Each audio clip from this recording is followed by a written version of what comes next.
오늘 우리에게 주신 하나님의 말씀 보도록 하겠습니다. 레위기 15장 19절로 33절까지의 말씀입니다. 함께 읽겠습니다. 생명의 샘가루는 4월 6일 목요일 말씀 여인의 유출에 관한 규례. 레위기 15장 19절입니다. 레위기 15장 19절 함께 읽겠습니다. 어떤 여인이 유출을 하되 그의 몸에 그의 유출이 피이면 이래 동안 불결하니 그를 만지는 자마다 저녁까지 부정할 것이요 그가 불결할 동안에는 그가 누웠던 자리도 다 부정하며 그가 앉았던 자리도 다 부정한즉 그의 침상을 만지는 자는 다 그의 옷을 빨고 물로 몸을 씻을 것이요 저녁까지 부정할 것이며 그가 앉은 자리를 만지는 자도 다 그들의 옷을 빨고 물로 몸을 씻을 것이요 저녁까지 부정할 것이며 그의 침상 위에나 그가 앉은 자리 위에 있는 것을 만지는 모든 자도 저녁까지 부정할 것이며 누구든지 이 여인과 동침하여 그의 불결함에 전염되면 이래 동안 부정할 것이라. 그가 눕는 침상은 다 부정하니라.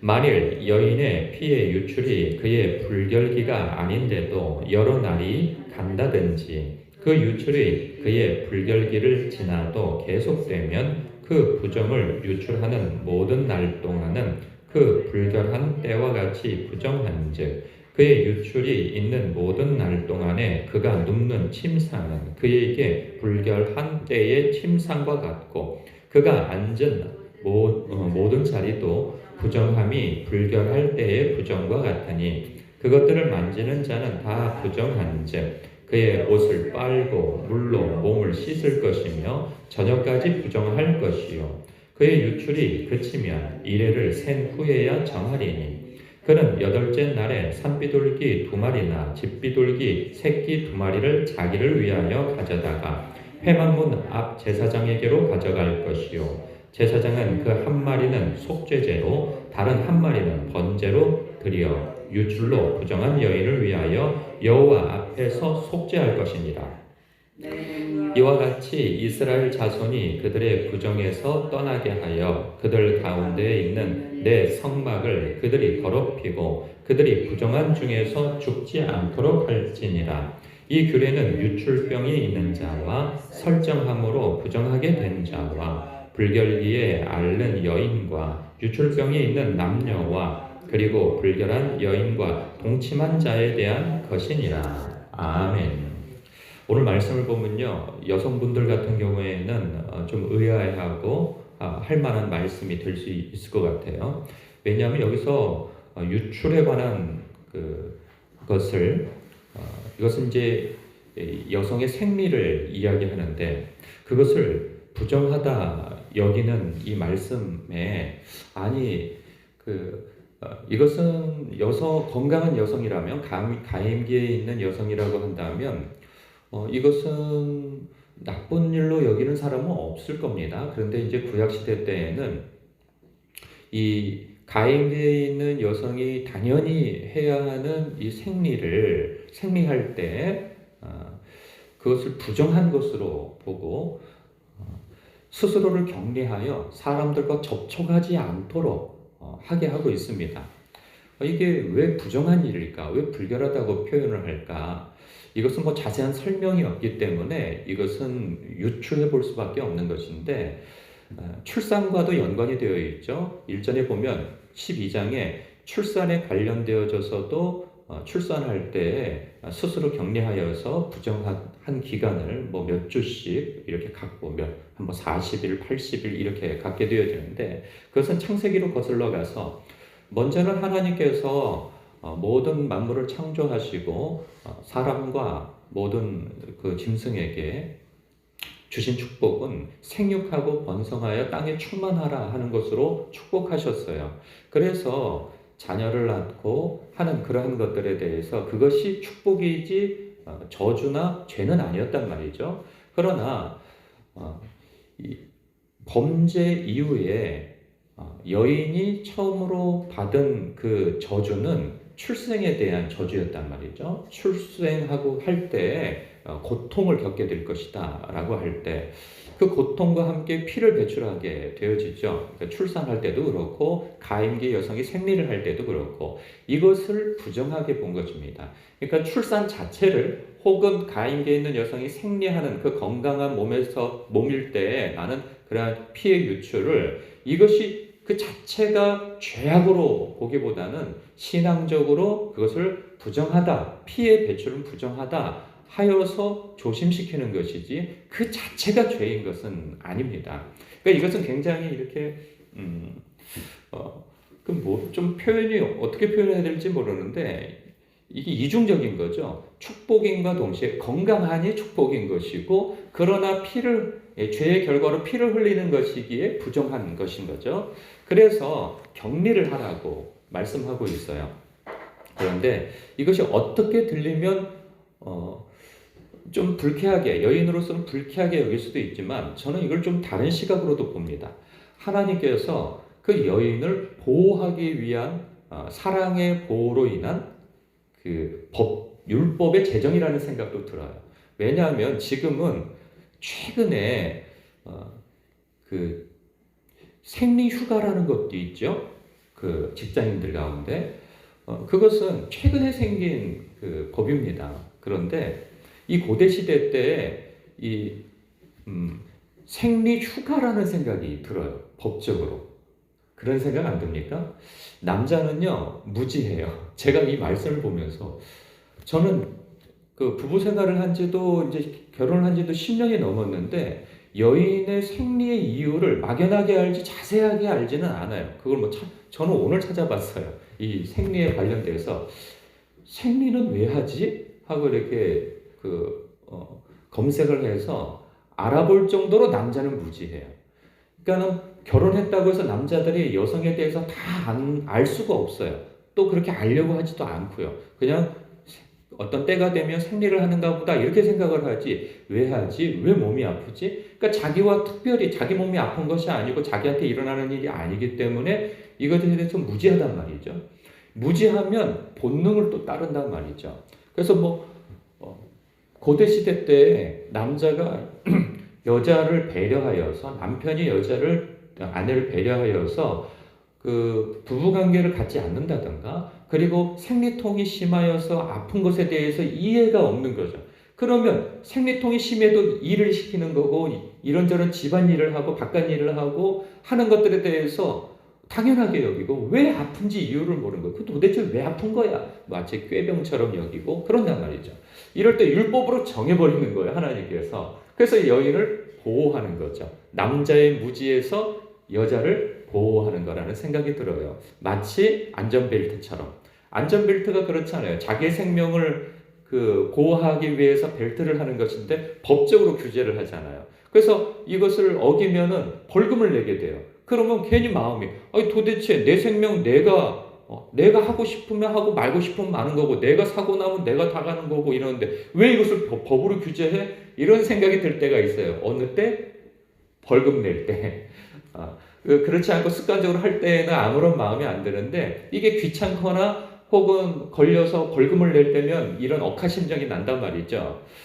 그러나 법이 우리를 보호해 준다라는 것과 같이 하나님께서 여인의 그 약함을 보호해 주기 위한 율법이다라는 생각이 들어요. 생리 휴가를 주시는 거죠. 그런 것과 동시에 이것을 부정함으로 볼 때에는 또한 죄로서 한 부분으로 보는 것이죠. 이럴 때 우리가 또 묵상하게 되어지는 것은 무엇이냐면 죄의 전염성이란 참 강하다 하는 거예요. 내가 전염되는 것도 강할 뿐만 아니라 내가 누군가를 죄로 전염시키는 것도 강하다는 거예요. 여기서 오늘 말씀을 보면은 이 유출병에 있어서 그 여인이 닿는 모든 것에 누군가 와서 닿게 되어지면 직접 닿는 것도 아니고 그녀가 누웠던 자리 만졌던 것을 접촉만 하더라도 부정하게 되어지는 거 아니겠어요? 마치 그런 것처럼 하나님께서는 하나님의 백성이 이만큼 정결하길 원하시는구나. 거룩하길 원하시는구나 하는 것에 대해서 하나님의 뜻을 알 수가 있는 것이죠. 우리는 우리 자신에 대해서 많이 관대하고 놓쳐버릴 수가 있어요. 그런데 신약 성경만 보더라도 예수님께서 심지어 이렇게 말씀하시잖아요. 너의 눈이 범죄케 하거든 너의 눈을 빼버리라는 거예요. 너의 오른손이 너의 손 하나가 범죄하거든 그 손을 잘라내라는 거예요. 이게 너무 무시무시한 말씀 아닙니까? 그런데 예수님이 이렇게 말씀하시는 거예요. 내가 그 두 눈을 가지고 지옥불에 떨어지는 것보다 너희가 두 팔을 가지고 두 다리를 가지고 지옥불에 가는 것보다 차라리 눈 하나가 없고 팔 하나가 없고 다리 하나가 없는 상태로 천국에 가는 것이 훨씬 낫다. 이렇게 말씀하시잖아요. 그런데 우리가 이 눈으로 범죄하고 손으로 범죄하고 이 다리로 범죄하고 혀로 범죄한단 말이죠. 그런데 이것에 대해서 우리는 그만큼 경각심을 갖지 못하는 것에 반해서 하나님께서 하나님의 백성이 얼마만큼 거룩하길 원하시는가 하는 것에 대한 하나님의 뜻을 우리는 발견할 수 있는 거예요. 그런 부분에 있어서 우리가 깨어있지 아니하면 우리는 우리 자신이 생각으로나 입으로나 행동하는 것에서 너무 무분별하게 범죄할 수 있다는 거예요. 사람이 이상하게 긍정적인 것보다 부정적이고 또 선한 것보다 죄악된 것에 더 쉽게 영향을 받아요. 그렇지 않나요?